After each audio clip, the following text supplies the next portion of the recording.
मैं किसी भी व्यक्ति के लिए जो भी मदद मेरे से हो सकेगी मैं आजीवन करता रहूँगा जितना मेरा सामर्थ्य है। फिर चाहे वो जेल केस हो, चाहे सुसाइड हो, चाहे डेथ हो और या फिर कोई लेबर इशू हो, फ्रॉड हो, एजेंट हो, मेड का इशू हो, प्रोस्टिट्यूट का कोई इशू हो या बार में कोई लड़कियाँ फँस जाएँ। उन्होंने यही सिखाया है कि आपको कोई अपने सुख में बुलाए ना बुलाए, लेकिन दुःख में सबसे पहले बिना बुलाए खड़े रहो। रूस यूक्रेन की चर्चा पूरे विश्व में रही। जिस तरह से रूस से यूक्रेन जंग की चलते प्रभाव जो पड़ा वो भारत पे भी पड़ा।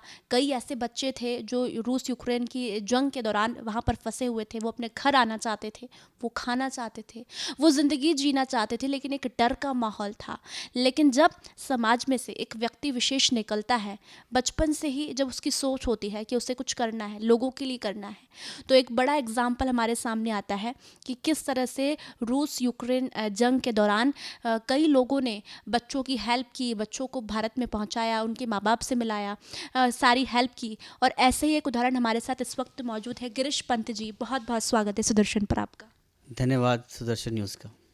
जिस तरह से हम देख रहे हैं कि सामाजिक कार्यकर्ता जो होता है वो सिर्फ समाज के लिए काम करता है। समाज के लिए ये कह सकते हैं कि चाहे बच्चा हो, चाहे बड़ा हो, चाहे वृद्धजन हो, उसके मन में सिर्फ एक ही ख्याल आता है कि मुझे इसके लिए काम करना है। लेकिन रूस यूक्रेन जंग की हम बात करें तो आज भी उसका प्रभाव देखने को मिल रहा है। लेकिन रूस यूक्रेन जंग की जब हम बात कर रहे हैं तो हम भारतीय हैं तो हमें भारतीय बच्चों की याद आती है। किस तरह से वो लोग एक तलघर में जाकर छुपते थे, वो अपने माँ बाप से मिलना चाहते थे। उस समय आपने कई बच्चों का रेस्क्यू किया, वहाँ से यहाँ लेकर आए, कितनी कठिनाइयाँ हुई। अभी तक आप 5 से 7 हज़ार बच्चों को विदेशों से भारत ला चुके हैं जो लोग वहाँ फंसे हुए हैं। देखिए मैं पिछले 14 साल से दुबई में हूँ और आपने जो बात बोली वो समाज में करने की प्रेरणा तो हमारे माता पिता या हमारे बड़े बुजुर्गों से मिलती है। और ये बिल्कुल सही बात है कि मेरे दादाजी स्वतंत्रता सेनानी थे और पिताजी आज भी समाज सेवा करते हैं। तो ये एक खून में ही है देश सेवा, समाज सेवा के लिए। और उसके लिए हमें किसी की आवश्यकता नहीं कि मुझे इसके बदले में क्या चाहिए, क्योंकि कई बार सुना है तो हर व्यक्ति सोचता है कि मैं क्यों करूं, मेरा क्या फ़ायदा और मुझे क्या मिलेगा। बट इन सब से परे हट के मैंने ये बचपन से एक प्रण लिया था कि भले ही मेरी मदद कभी किसी ने करी हो ना करी हो, लेकिन मैं सबकी मदद करूंगा। बिकॉज़ मैं ये मानता हूँ कि दुनिया में पॉजिटिव होना एक सबसे बड़ी चीज़ है।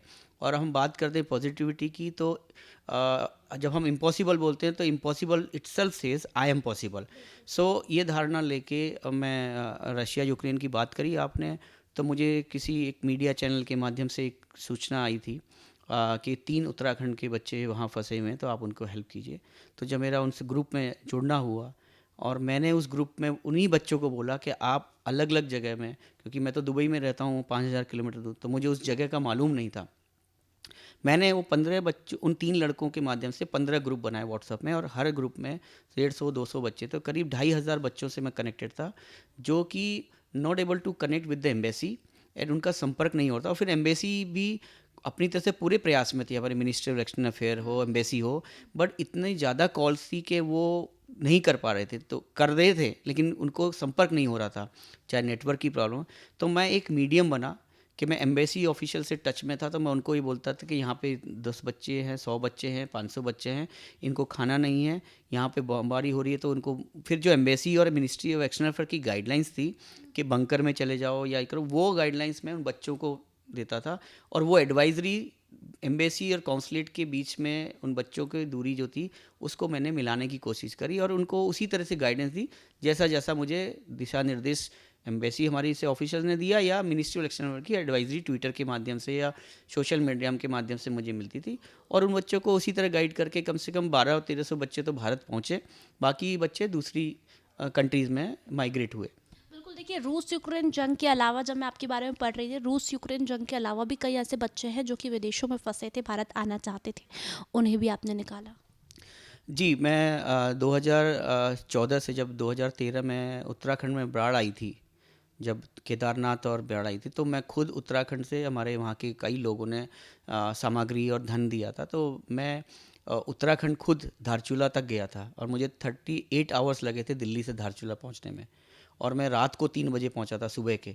तो कंटिन्यू ड्राइव करे तो उसमें समय भी हमने बहुत सारा धन वहाँ से और सामान लोगों को मतलब एंड यूज़र तक पहुँचाया कि उन व्यक्ति को मिले जिस व्यक्ति में ये हादसा हुआ।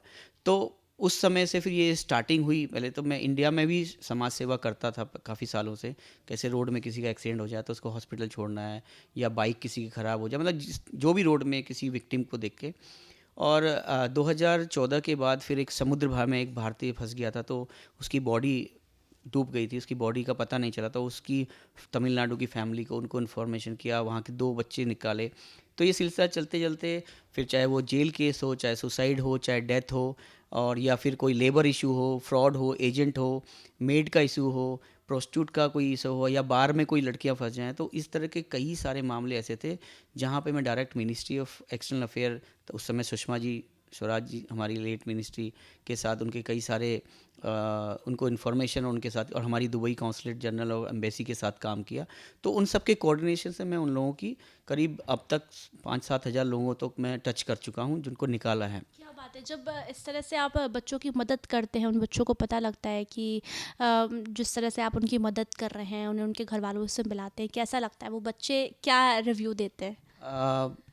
कई बार ऐसे आप मेरे ट्विटर पे या सोशल मीडिया पे देखेंगे, कई लोग बहुत लिखते हैं कि हमने भगवान को तो नहीं देखा, आप में भगवान देखा है, या हम आपका ये एहसान ज़िंदगी में नहीं भूल सकते, मैं हम आपकी वजह से निकले हैं। जैसे मैं कहूँ, अब कोरोना के टाइम पे 6 चार्टर्ड फ्लाइट, मैं आईपीएफ इंडियन पीपल फोरम का प्रेसिडेंट था दुबई का, तो कौंसलेट की मदद से 6 चार्टर्ड फ्लाइट मैंने उस समय भेजी थी, और कौंसलेट ने सपोर्ट किया था। और वंदे भारत मिशन में मैं खुद एयरपोर्ट पे रहता था, और कौंसलेट की तरफ से जो जिम्मेदारी मुझे दी गई थी कि जितने भी लोगों की मृत्यु हुई थी, हर पुलिस स्टेशन से लेके और उनके मॉर्चरी तक, मैं पर्सनली, जब लोग घर से नहीं निकलते थे तो मैं खुद जाके डेट अपडेट करता था, और उन फैमिली तक, भारत तक मैंने 100 के लगभग उनके पार्थिव शरीर को, जो नॉन कोविड थी, उनको भारत पहुंचाया था।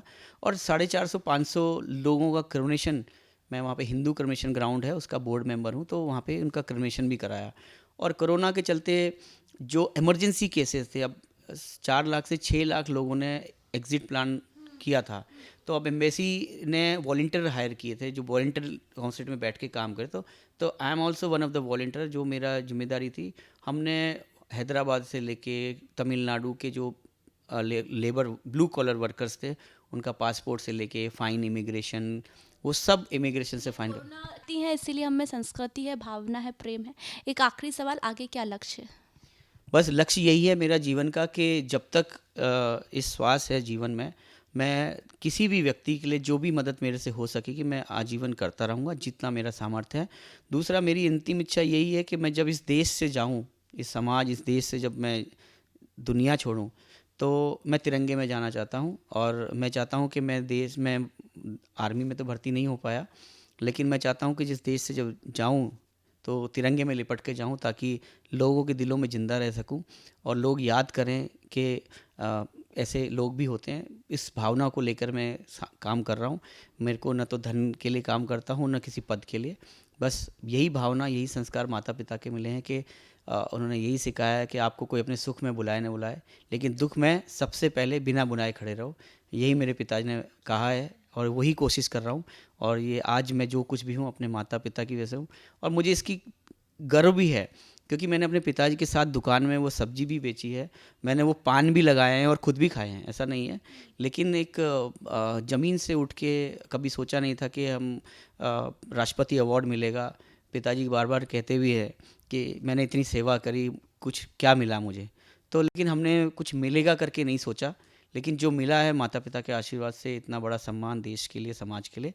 और मैं यही कहना चाहता हूँ कि आने वाले जो भी जनरेशन है, आप भले ही पढ़ाई में अव्वल आए ना आए, लेकिन इंसानियत की पढ़ाई में हमेशा आगे रहें, क्योंकि इंसानियत पूरे विश्व में है, ऐसी है कि जहाँ पे धर्म, जाति, पंथ नहीं, सिर्फ इंसान को देख के मदद करें, और जो आपसे हो सकता है उसके सेवा करें, और ये सोच के करें कि इसमें मेरा ही परिवार है, क्योंकि हमारे भारत की संस्कृति है वसुधैव कुटुंबकम, कि पूरा विश्व एक भारत है।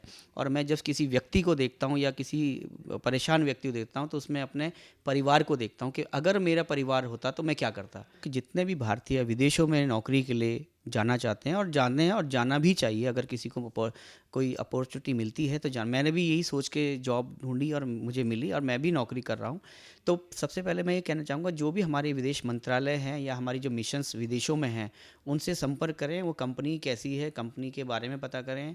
किसी एजेंट, किसी रिश्तेदार या किसी अपने लोगों को इस जालसाज में ना फंसें कि वो उन्हें 50,000 1 लाख रुपए दे के आएँ। और बहुत सारे लोग आते हैं विजिट वीज़ा पे दुबई में, वो घूमने के लिए होता है, नौकरी के लिए नहीं। लेकिन एजेंट उसमें 50,000 पे विजिट वीज़ा पे भेज देते हैं और वो बेचारे वीज़ा नौकरी नहीं लगाते और फिर वो फंस जाते हैं। तो वो ना करके विदेश मंत्रालय के कॉन्टैक्ट्स हैं। और अगर आप किसी को जानते हैं देश में, विदेशों में, तो उनसे संपर्क करें या हमारे मिशन से करें, जितने भी एम्बेसी और काउंसलेट हैं, या मिनिस्ट्री ऑफ एक्सटर्नल की एक वेबसाइट में आप जाएंगे, ई माइग्रेट का सिस्टम है, अपने आप को रजिस्टर करें उनके पोर्टल में और उनसे संपर्क करें। अन्यथा आप गूगल पे मेरा नाम सर्च करें, गिरीश पंत। आपको कोई भी अगर जानकारी या हेल्प चाहिए कहीं पे, तो मैं हमेशा 24 आवर 365 डेज ऑलवेज अवेलेबल। जय हिंद, जय भारत, जय उत्तराखंड।